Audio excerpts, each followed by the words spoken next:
ஒழுக்கம், நீதி, பொறுப்பு, பொறுமை. இது எல்லாத்துக்கும் அடையாளமா இருக்கக்கூடிய சனி பகவானை அதிபதியாக கொண்ட கால புருஷ தத்துவத்துல 10வது ராசியாக வளம் வரக்கூடிய மகர ராசி அன்பு சொந்தங்களுக்கு வணக்கம்.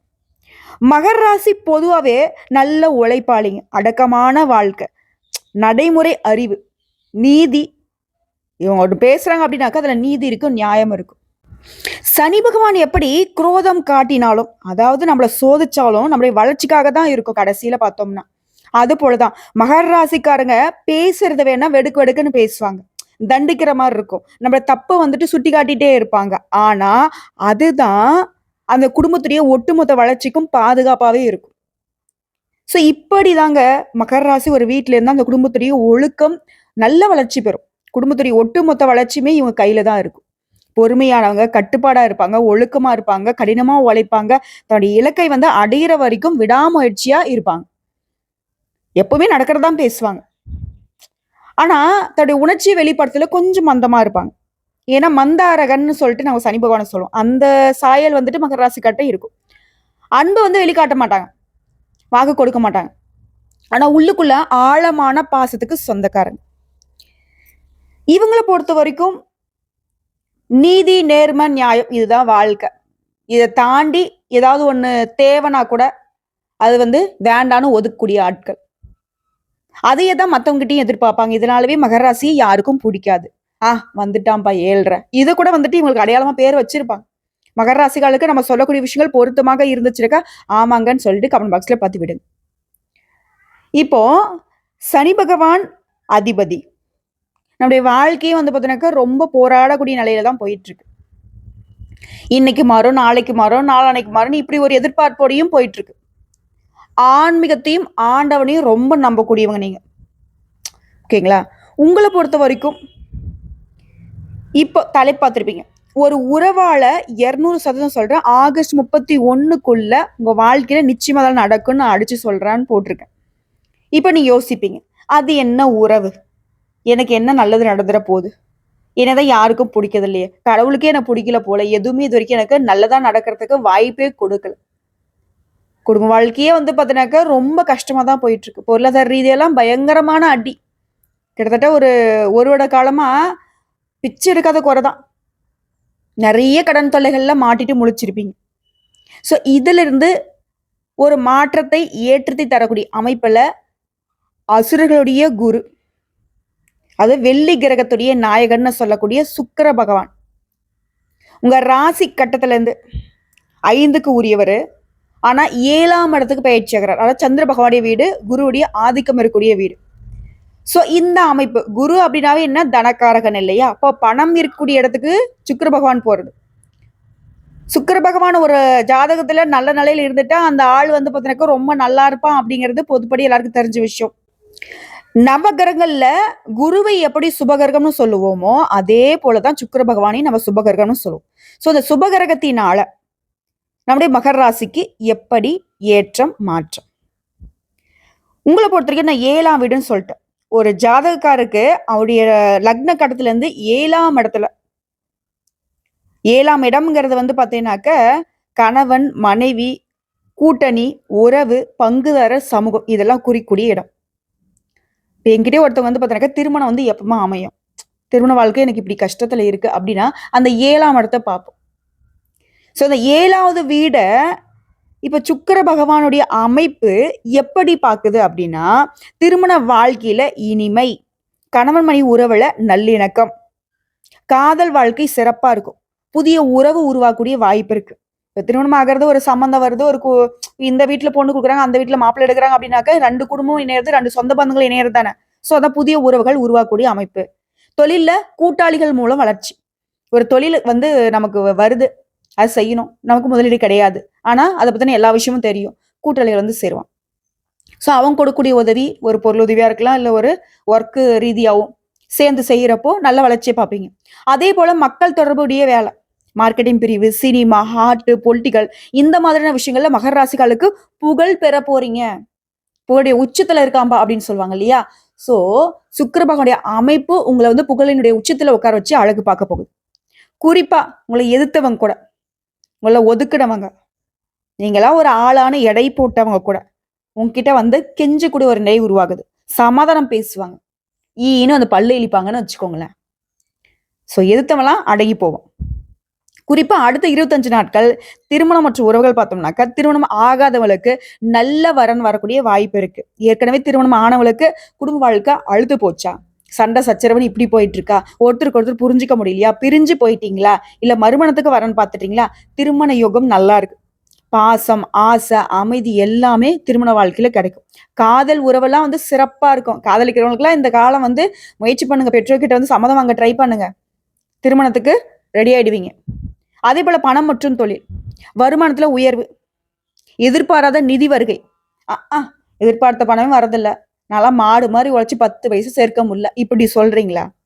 இந்த சுக்கரபகடை அமைப்பு அடுத்த 25 நாட்கள்ல கட்டாயம் சொல்ற ஒரு குறிப்பிட்ட தொகை உங்க பேங்க்ல டெபாசிட் ஆகும். உங்க கையில பணம் இருக்கும். எதிர்பாராத நிதி வருகை இருக்கும். கூட்டணி தொழில்கள்ல நல்ல பலன் பெறுவீங்க. வேலை பளு அதிகமானாலும் அதன் மூலம் பதவி உயர்வு பாராட்டுகள் கிடைக்கும். குடும்பம் மற்றும் சமூகத்தை பார்த்தோம்னா குடும்பத்துல ஆதரவு அதிகமாகும். உறவுக்காரங்கிட்ட உங்களுக்கு இருந்து வந்த சண்டை சச்சரவுலாம் ஒரு முடிவுக்கு வரும். சமுதாயத்துல மதிப்பு மரியாதை அதிகமாக போகுது.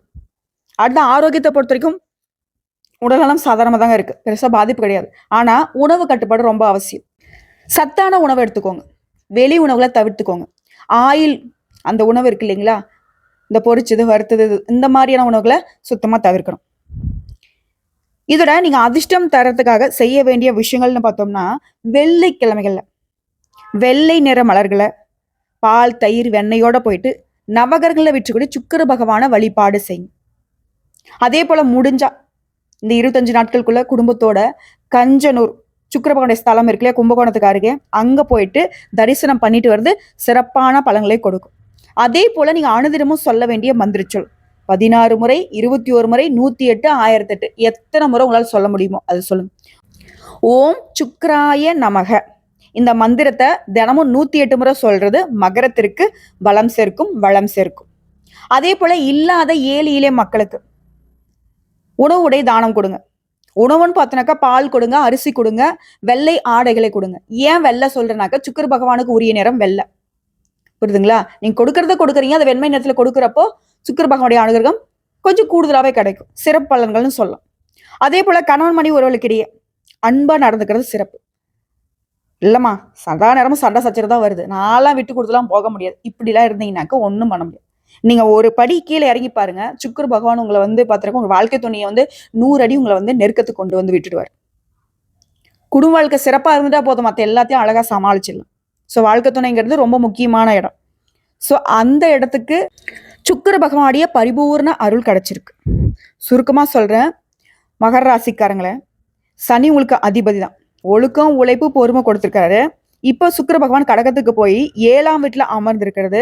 அடுத்த 25 நாட்கள்ல உங்க வாழ்க்கையில மிகப்பெரிய மாற்றங்கள் நடக்க போகுது. திருமணம் ஆகாதவங்களுக்கு திருமணம் நடக்கும். காதல் உறவு சிறப்பா இருக்கும். குடும்ப உறவு எல்லாமே சூப்பர். தொழில்ல கூட்டணியா இருக்கட்டும், இல்ல நீங்களே தனியா தொழில் செஞ்சாலும் சரி, பணவரவா இருக்கட்டும், பதவியா இருக்கட்டும், எல்லாத்துலயுமே நல்ல வளர்ச்சியா பார்ப்பீங்க. அதே போல கோயிலுக்கு போகணும். குடும்பத்தோட சுக்கிர பகவானுடைய ஸ்தலமான கஞ்சனூர் போயிட்டு வாங்க. வெள்ளிக்கிழமையில போறது இன்னும் சிறப்பு. அதே போல உறவுகளுக்கு அன்பு, சிரிப்பு கொடுத்தீங்கன்னாக்கா உங்களுடைய வாழ்க்கையில மிகப்பெரிய வெற்றியை பெறுவீங்க. ஆல்ரெடி மற்றவங்களுக்காக வாழக்கூடியவங்க தான். மற்றவங்களுக்காக நிறைய விஷயங்களை தியாகம் பண்ணிட்டீங்க. இப்போ வந்து அதை தொடர்ந்து பண்ணுங்க. அன்பை கொடுங்க, சிரிப்பை கொடுங்க. வாழ்க்கை இன்னும் பெரிய வெற்றிகளை கொண்டு வந்து சேர்க்கும். ரொம்ப சிம்பிளா சொல்லிட்டியம்மா அப்படின்னு கேட்டீங்கன்னா சிறப்பா சொல்லிட்டா போச்சு. மகர ராசிக்காரர்களுக்கு இந்த சுக்கிர பகவானுடைய பயிற்சிங்கிறது தொட்டதெல்லாம் தங்கமாக மாற்ற போகுது. செட்டில் ஆக போறீங்க. என்னடா வாழ்க்கை, இதை போட வாழ்க்கையை முடிச்சுக்கலாம், என்ன தொழில், அப்படி இப்படி ஒரு சலிப்போட வாழ்ந்த உங்க வாழ்க்கையை கூட இப்போ மகர ராசிக்காரர்களுக்கு, மகர லக்னக்காரர்களுக்கு ராஜ யோகத்தை கொடுக்கக்கூடிய கிரகமா சுக்கிர பகவான் வராரு. 7ஆம் இடத்துல இப்ப சுக்கிரன் அமர்ந்து ராசியை பார்க்கறதுனால நல்ல பாக்கியம், வெற்றி, நல்ல செய்தி கிடைக்கக்கூடிய காலகட்டம். திருமணம் சார்ந்த சுபகாரியங்கள் நடக்கும். குடும்பத்துல மகிழ்ச்சி பெருகும், யோகம் பெருகும். நினைச்சது எல்லாமே நடக்கூடிய யோகம் இருக்கு. கூட்டாளிகள் சார்ந்த விஷயங்கள்ல உங்களுக்கு இருந்த பிரச்சனைகள் எல்லாமே நீங்க போகுது. இதோட காதல் திருமணம் சிறப்பா நடக்கும். கூட்டுத்தொழில யோகம், உங்களுக்கான அங்கீகாரம் கிடைக்கக்கூடிய யோகம். நிறைய பேருக்கு திருமணம் நடக்க போகுது. காதல் இருக்கிறவங்களுக்கு காதல் திருமணம் கைகூடும். அதன் மூலம் நல்ல பாக்கியம் கிடைக்கும். சமுதாயத்தின் மீதான அக்கறை அதிகமாகும். நீங்க யாருன்னு மற்றவங்களுக்கு காட்டக்கூடிய நேரமா இந்த காலகட்டம் இருக்க போகுது. அதே போல வீடு வாங்கக்கூடிய யோகம் இருக்கு. குழந்தை பாக்கியம் கிடைக்கும். குழந்தையுடைய ஆசைகளை நிறைவேற்றி சந்தோஷப்படுவீங்க. குழந்தைகளை வந்து நல்லா படிக்க வைப்பீங்க. குழந்தைகளுக்கு நல்ல வீடு, வண்டி, வாகனம் இதெல்லாம் வாங்கக்கூடிய யோகம் இருக்கு. சொகுசான வாழ்க்கை சூழ்நிலை உங்களுக்கு ஏற்பட போகுதுங்க. வீட்டுக்கு தேவையான பொருட்களை வாங்கி கொடுத்து சந்தோஷப்படுவீங்க. வீடு வாங்கக்கூடிய எண்ணங்கள் இருந்தால் அது பழிக்கும். பணம் இருக்கு, ஆனா வீடு வாங்குறதுல தடை சந்திச்சுட்டே இருந்தீங்களா? இனி அந்த தடைகள் அனைத்துமே நீங்க போகுது. அசையும் அசையா சொத்துக்களை வாங்கி சந்தோஷப்பட போறீங்க. யோகத்துடைய அதிகபட்ச அமைப்பை நீங்க பார்க்க போறீங்க. கடன் கிடைக்கும். 10க்குரியவன் சுக்கிரன். தொழிலை பத்தி சிந்தனைகள் அதிகமாகும். நல்லா திட்டமிட்டு செயல்பட போறீங்க. புதிய கிளைகளை உருவாக்குவீங்க. ஆல்ரெடி தொழில் பண்றவங்க நிறைய பிரான்ச்சஸ் ஓபன் பண்ணுவீங்க. இனி அத்தனை முயற்சிகளுமே உங்களுக்கு வெற்றி அடைய போகுது. இதோட சுக்கிர பகவானுடைய பயணம்ங்கிறது நீங்க மேற்கொள்ளக்கூடிய எல்லா விதமான முயற்சிகளுக்குமே வெற்றி கொடுக்குறார். தொழிலுக்காக நீங்க கடன் வாங்குறது, வீட்டுக்காக கடன் வாங்குறது, ஆரோக்கியத்துல கவனம் செலுத்துறது இதெல்லாம் முக்கியம். கடன் வாங்குறதோ கடன் கொடுக்கறதோ இந்த விஷயத்துல எப்பவுமே நீங்க வந்து கவனமா இருக்கணும். இதோட சுக்கிர பகவானுடைய பயணம்ங்கிறது தனம் பற்றின சிந்தனை, குடும்பம், வாக்கு தொடர்பான சிந்தனைகளை அதிகமா கொடுப்பார். சனி 9ஆம் இடத்துல பயணிக்கிறதுனால பயணங்கள் வந்து உங்களுக்கு மகிழ்ச்சி கொடுக்கும். ஒப்பந்தம் பத்தின சிந்தனைகள் அதிகமாகும். எழுத்து, கதை, கட்டுரை இதெல்லாம் வந்து உங்களுக்கு அற்புதமா அமையும். இதோட ஆயிலியம் நட்சத்திரத்துல சுக்கிர பகவானுடைய அமைப்பு புதனுடைய சேர்ந்து இருக்கும் பொழுது அறிவுபூர்வமான செயல்பாடுகளை செய்வீங்க. இதோட ஆவணி மாதம் 31ஆம் தேதி சுக்கிர பகவானுடைய ஜெயந்தி அன்னைக்கு நவகரங்களை விற்றக்கூடிய சுக்கிர பகவானுக்கு வெண்பட்டு வஸ்திரம் சாற்றி 6 நெய்விளக்கு தீபம் ஏற்றி வழிபாடு செஞ்சீங்கன்னா நல்ல மாற்றத்தையும் முன்னேற்றத்தையும் இன்னும் அதிகமா பார்க்கலாம். ஸோ இப்போ வரைக்கும் பார்த்தது சுக்கிர பகவானால மகர ராசிகளுக்கு அடுத்த 25 நாட்கள் எந்த மாதிரியான யோகங்கள் கிடைக்குங்கிறது தெளிவாக பார்த்தாச்சு. இப்போ மகர ராசியில் இருக்கக்கூடிய ஒவ்வொரு நட்சத்திரத்துக்கும் எந்த மாதிரியான பலன்கள் கிடைக்கும். மகர ராசியில் இருக்கக்கூடிய உத்திராடம் நட்சத்திரம் 2ஆம் பாதம், 3ஆம் பாதம், 4ஆம் பாதம் எந்த ஒரு விஷயத்திலுமே உறுதியாக இருந்து எடுத்த வேலையை முடிக்கூடிய உங்களுக்கு சுக்கிர பகவான் கொஞ்சம் கவனமா செயல்பட சொல்றார். ராஜகிரகமான சூரியன் அஷ்டமஸ்தானத்துல சஞ்சரிக்கிறது. ஞான மோட்சக்காரகன் கேதுவுமே அங்கேயே வந்து இணைவதனால உடல் நிலையில எதிர்பாராத சங்கடங்கள் வரும். நல்லா போயிட்டு இருந்த வேலை கூட தடை பிரச்சனை எல்லாம் ஏற்படும். திட்டமிட்டு இருந்த வேலைகள்ல நெருக்கடி வரும். ஆனா பாக்யாதிபதி புதனுடைய சஞ்சாரம் சாதகமா இருக்கிறதுனால சோதனைகளை தாண்டி சாதனைகளை பண்ணுவீங்க. அந்த அளவுக்கு அனுகூலமான நிலை உண்டாகுது. செல்வாக்கு அதிகமாகுது. எடுத்த வேலைகள் எல்லாமே வெற்றி பெறும். வியாபாரம் தொழில முன்னேற்றம் அடைவீங்க. சிலருக்கு புதிய சொத்து சேரும். வியாபாரிகள் கலைஞர்களுக்கு எதிர்பார்த்த ஒப்பந்தங்கள் கிடைக்கும். கேட்டிருந்த இடத்துல பணம் கிடைக்கும். எத்தனை நெருக்கடி வந்தாலும் அதை சமாளிக்கூடிய அளவுக்கு உங்களுடைய நிலையில மாற்றம் வருது. மாதம் முழுவதுமே சுக்கிரனுடைய சஞ்சாரமும் எதிர்மறையாக இருந்தாலும் உடல்நிலையில பண விவகாரங்கள்ல கொஞ்சம் எச்சரிக்கையா இருக்கணும். எதிர்பாலனம் கண்டிப்பா ஆண்களை கூடிய பட்சத்தில் பெண்கள்கிட்டையும், பெண்களா கூடிய பட்சத்துல ஆண்கள்கிட்டையும் ஓரடி தள்ளி நிற்கிறது அவசியம்.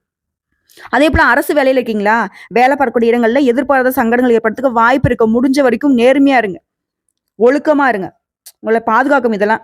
ஏன்னா உங்களுடைய அதிபதி வந்து ரொம்ப ஸ்ட்ரிக்டான ஆளு. இதெல்லாம் பண்ணிட்டீங்கன்னாக்கா தேவையற்ற சங்கடங்களும் அவமானங்களும் இல்லாம தப்பிச்சுக்கலாம்.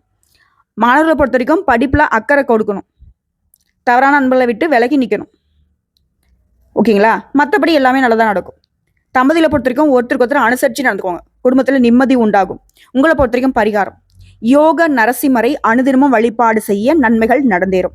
அடுத்து திருவோண நட்சத்திரம். சூழ்நிலைக்கு ஏத்த மாதிரி உங்களை மாத்திக்கிட்டு வாழ்ந்து வரக்கூடிய உங்களுக்கு சுக்கிர பகவான் என்ன சொல்றேன்னா கொஞ்சம் நிதானமா போப்பா அப்படிங்கிறார். குரு பகவான் சத்ருஸ்தானத்துல சஞ்சரிக்கிறதுனால எதிர்ப்புகள் அகலும். மறைமுக தொல்லைகள் இருந்தாலும் உடல்ல நோய்கள் ஏற்பட்டாலும் அவருடைய பார்வைங்கிறது 10, 12, 2ஆம் இடங்களுக்கு கிடைக்கிறதுனால செய்து வரக்கூடிய தொழில முன்னேற்றம் அடைவீங்க. புதிய முயற்சிகள் வெற்றி பெறும். வேலை பார்க்கக்கூடிய இடங்கள்ல உங்களுக்கு மதிப்பு மரியாதை அதிகமாகும். செலவுகள் கட்டுக்கொள்ளரும். குடும்பத்தில் நிம்மதியான நிலை உருவாகும். கொடுத்த வாக்க காப்பாத்துவீங்க. அஷ்டமஸ்தானத்துல சூரியனுடைய கேதுனுடைய சஞ்சரிப்பு ஆரோக்கியத்துல கை வைக்கிறாங்க. ஸோ ஆரோக்கிய விஷயத்துல கவனமா இருக்கணும். இந்த காலகட்டத்தில் வண்டி வாகனத்துல பயணம் பண்றப்போ நிதானம் தேவை. இயந்திர பணிகள் இருக்கீங்களா, விழிப்புணர்வோட செயல்படணும். அதே போல உங்களுடைய செல்வாக்கிற்கு இழுக்கு வரதுக்கு வாய்ப்பு இருக்கு. சிலர் வந்து உங்களை பத்தி தப்பான அவதூறுகளை பரப்புவாங்க. அந்த விஷயங்கள்ல கவனமா இருக்கணும். அப்போ நம்மளோட செயல்பாடு கவனமா இருந்துட்டோம், நம்மளோட ஒழுக்கத்துல கவனமா இருந்துட்டோம் அப்படின்னாக்க யாராலும் நம்மள ஒன்றும் பண்ண முடியாது. ஆனா எந்த ஒரு சூழ்நிலை வந்தாலும் பிரச்சனையை சமாளிக்கக்கூடிய அமைப்புல உங்களுடைய நிலை இருக்கும். கையில பணப்புழக்கம் அதிகமாகும். புதுசா இடம் வாங்குவீங்க, வீடு வாங்குவீங்க, வண்டி வாகனம் வாங்கக்கூடிய முயற்சிகள் வெற்றி பெறும். ஏன்னா சுக்கிர பகவான் சாதகம். உறவுக்காரங்கிட்டுமே ஆதரவு கிடைக்கும். சேமிப்பு உயரும்.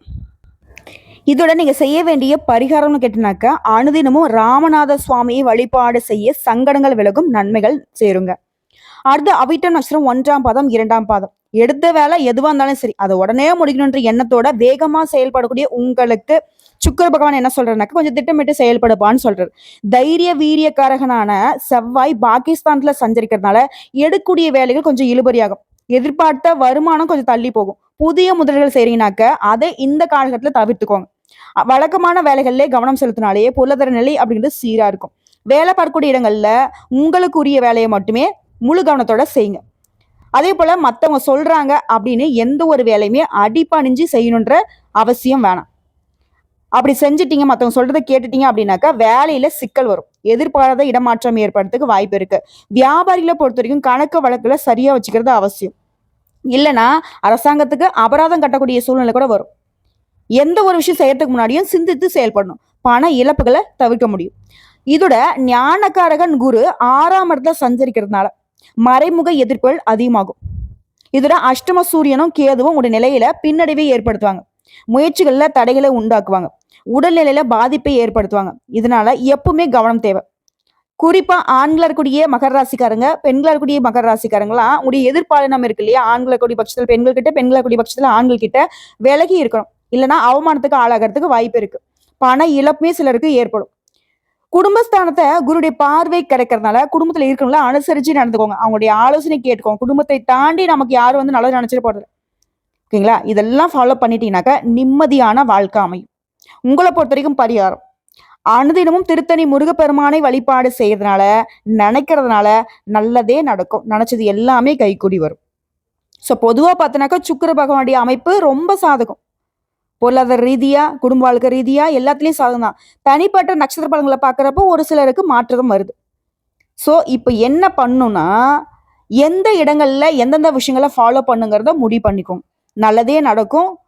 சுக்கிர பகவானை பொறுத்த வரைக்கும் பொதுவாகவும் சரி, நட்சத்திர பலன்களும் சரி பெருசா பாதிப்பு தரக்கூடிய அமைப்புல இல்லை. இதோட உங்களுக்கு அதிர்ஷ்டம் தரக்கூடிய திசைகளை சொல்றேன். தென்மேற்கு சனி ஆட்சி இருக்கிறதுனால நிலைத்த தன்மை, நிலம், சொத்து இது தொடர்பான விஷயங்கள்ல நல்ல பலன்கள் கிடைக்கும்.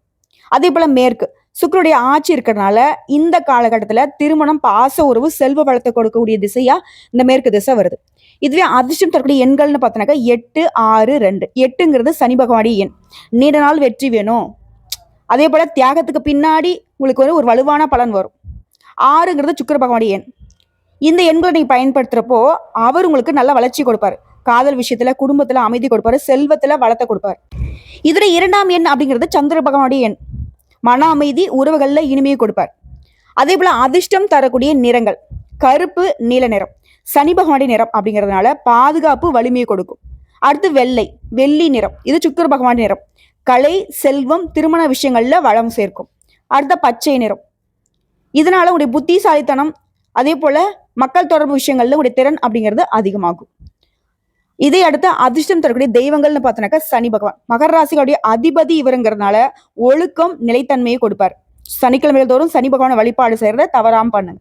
அதே போல மகாலட்சுமி தாயாருடைய அனுகிரகம் வேணும்னாக்கா, சுக்கிர பகவானுடைய அருள் வேணும்னாக்கா மகாலட்சுமி தாயாரையும், துர்காமணியும், காமாட்சி தேவியும், பார்வதி தேவியும் வழிபாடு செய்யறது உங்களுக்கு இனிமை சேர்க்கும். செல்வ வளம் கூடும், குடும்ப வளம் கூடும், தெய்வ அனுகிரகம் கிடைக்கும், திருமண உறவுகள்ல இனிமை உண்டாகும். அதே போல பெரியாண்டவர், ஆஞ்சநேய பெருமானுமே மகர ராசிகளுக்கு உகந்த தெய்வங்கள் தான். சனி பகவானுடைய பரிகாரம்னு பார்த்தீங்கன்னாக்கா இந்த பெரியாண்டவர் மற்றும் ஆஞ்சநேய பெருமான் உங்களுக்கு மன வலிமையும் உடல் வலிமையும் கொடுப்பாங்க. அதே போல நம்மாடி சொன்னதுதான் கோயில்னு பார்த்தோன்னாக்கா தஞ்சாவூர் தான். ஓகேங்களா? இதெல்லாம் செஞ்சிட்டோம் அப்படின்னா மகர ராசிக்காருடைய வாழ்க்கைங்கிறது இனிமையா அமையும். அதே போல கடின உழைப்பு தரக்கூடிய உங்களுக்கு வெற்றிகள் தொடர்ந்து வரும்னாக்க வெற்றி வேல் முருகனை வழிபாடு செய்யணும். அதே போல தடைகளை தாண்டி நீங்க சாதிக்கணும்னாக்கா விநாயகர் பெருமானையும் வழிபாடு செய்யணும். ஸோ திரும்பவும் சொல்றேன், சனி பகவான், பெரியாண்டவர், மகாலட்சுமி, சுக்கிர பகவான், பார்வதி தேவி, முருகப்பெருமான், விநாயகர் பெருமான் இந்த 7 தெய்வங்களுமே உங்களுக்கு அதிர்ஷ்டத்தை தரக்கூடிய தெய்வங்கள் தான். சுருக்கமா சொன்னா உங்களுக்கு அடுத்த 25 நாட்கள் எல்லா விதங்களிலுமே வளம் உண்டு. ஸோ ஒட்டு மொத்தமா இது வரைக்கும் பார்த்த பொது பலன்கள், நட்சத்திர பலன்கள், பரிகாரங்கள் எல்லாமே மகரத்திற்கு இது நாள் வரைக்கும் பட்ட கஷ்டங்களுக்கு பலன் தரக்கூடிய வகையில சுக்கிர பகவானுடைய அமைப்பு உங்களுக்கு சாதகமா நிக்குதுங்க. நல்லா இருக்க போறீங்க, ரொம்ப நல்லா இருக்க போறீங்க. நாளும் பொழுதும் நல்லதாக இருக்கு. சனி பகவானுடைய ஆதிக்கமும் உங்களுக்கு சிறப்பா இருக்கு.